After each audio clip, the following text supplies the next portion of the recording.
అండి గుమగుమలాడే అల్లం నిలవ పచ్చడి. ఇది పెసరట్లలోకి, ఇడ్లీల్లోకి, మనకు నచ్చిన టిఫిన్స్లోకి, రైస్లోకి కూడా వేసుకోవచ్చు.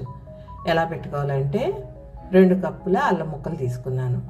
దానికి 2.5 కప్పుల బెల్లం, చింతపండు 2 కప్పులు తీసుకుని అల్లం ముక్కలు బాగా కడిగి తుడిచి ముక్కలు చేసి ఫ్రై చేస్తున్నాను.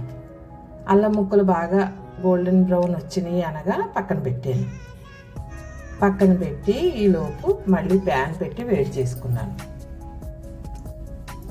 దాంట్లో 2 కప్పుల అల్లం ముక్కలకి 3 స్పూన్లు ధనియాలు, 1 స్పూను జీలకర్ర, 1/2 స్పూన్ మెంతులు వేసి అవి కూడా లైట్ బ్రౌన్ కలర్ వచ్చే వరకు ఫ్రై చేశాను.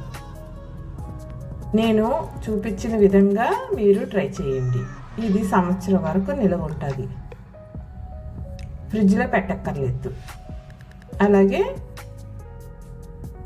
అల్లం ఎంత తీసుకున్నామో చింతపండు కూడా సేమ్ తీసుకుని నీళ్ళ మరగబెట్టి అందులో చింతపండు వేసి బాగా ఉడకనివ్వాలి.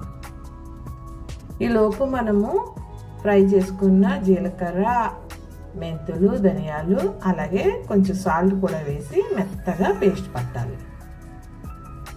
ఈలోపు చింతపండు ఉడికిందని చూసుకోవాలి. చూసుకుని వాటర్ లేకుండా ఇంకిపోయేలా చేసుకోవాలి. అల్లము, వెల్లుల్లి మిక్సీ పట్టుకుని అందులోనే చింతపండు, బెల్లము కూడా వేసి మిక్సీ పట్టుకోవాలి. అది బాగా మెత్తగా పేస్ట్ అవ్వాలన్నమాట. అలా బెల్లము వేసుకుని చింతపండు కూడా వేసుకుని మిక్సీ పట్టాలి. ఆ పట్టిన దాంట్లో మన దగ్గర ఉన్నది కదండి పౌడరు, ఆ పౌడర్ కూడా వేసుకోవాలి. ఈలోపు నూనె హీట్ ఎక్కించుకుని ఈ పేస్ట్ అంతా అందులో వేసుకుని బాగా నూనె తేలే వరకు కదుపుతూ ఉండాలి. ఇలా చేయటం అండి. దీని సీక్రెట్ ఏంటంటే మనం పొయ్యి మీదే ఇలాగా చేసుకుంటూ ఉంటే నూనె తేలుతుంది.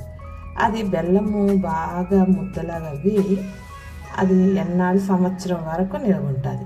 ఆ వేడి మీదే కారం కూడా వేసుకోవాలి. 2 కప్పుల అల్లానికి నేను 1.5 కప్పు కారం వేసుకున్నాను. అలాగే ఆల్రెడీ ఉప్పు వేసాను కనుక ఇప్పుడు తగ్గించి వేసాను. మీకు 1 కప్పు సాల్ట్ వేసుకోవాలి. అలాగంతా పొయ్యి మీదే పెట్టుకుని చేసుకోవాలండి. చేసి దగ్గర పడ్డాది, నూనె బాగా తేలిందనగా స్టవ్ నుంచి దింపి తాలింపు పెట్టుకోవాలి. దీనికి స్పెషల్ ఇంగువ అన్నమాట. ఇంగువ ఎక్కువ వేసుకోవడం వల్ల కమ్మటి వాసన చాలా బాగుంటుంది. ఇలా చేయడం వల్ల సంవత్సరం వరకు బయటే వదిలేసుకున్న అసలు ఏమీ పాడవదు. కానీ పచ్చడిలో నూనె మాత్రం ఎప్పుడు తేలుతూ ఉండాలి. మీకు ఈ వీడియో నచ్చితే లైక్ చేసి, షేర్ చేసి, కామెంట్ పెట్టండి. మీకు ఎవరికన్నా కావలిస్తే వెంటనే ఆర్డర్ పెట్టండి. హోమ్లీ ఫుడ్ కదండి, ఇలాగే ఇంట్లో తయారు చేసి మీకు పంపుతాం. మీకు నచ్చితే వెంటనే కామెంట్ రూపంలోకి వచ్చి కామెంట్స్ పెట్టండి. అలాగే ఎప్పుడు కూడా నన్ను ఇలా ఎంకరేజ్ చేస్తున్నందుకు వెరీ